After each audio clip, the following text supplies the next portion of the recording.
ಜೊತೆಗೆ ವಿಶೇಷವಾಗಿರುವಂತಹ ವ್ಯಕ್ತಿ ಇದ್ದಾರೆ. ಅಪ್ಪಾಜಿ CS ನಾಡಗೌಡ ಸರ್ ಇದ್ದಾರೆ. ಗಂಧದ ಪರಿಮಳ ದೇಶ ಅಂತಾರಾಷ್ಟ್ರೀಯ ಮಟ್ಟದಲ್ಲಿ ಪಸರಿಸ್ತಾ ಇದೆ. ಕ್ವಾಲಿಟಿಯಲ್ಲಿ ಕಾಂಪ್ರಮೈಸ್ ಇಲ್ಲ. ನೀವು ಅಧ್ಯಕ್ಷರಾಗಿ ಬಂದ ಸಂದರ್ಭದಲ್ಲಿ ಒಂದಷ್ಟು ಚಾಲೆಂಜಸ್ ಅಂತೂ ಇತ್ತು.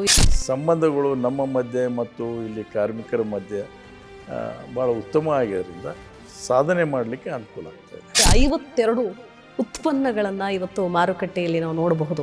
ಹೆಚ್ಚು ಕಡಿಮೆ ದಸರಾಕ್ಕೆ ನಾವು ಇನ್ನೊಂದು 8-10 ಪ್ರಾಡಕ್ಟ್ಸನ್ನು ನಾವು ಮಾರ್ಕೆಟ್ನಲ್ಲಿ ಬಿಡ್ತಾ ಇದ್ದೀವಿ. ಸಂಪುಟ ವಿಸ್ತರಣೆ ಆದರೆ ನೀವು ಕೂಡ ಆಕಾಂಕ್ಷಿ ಇದ್ದೀರಾ? ಹೇಗೆ?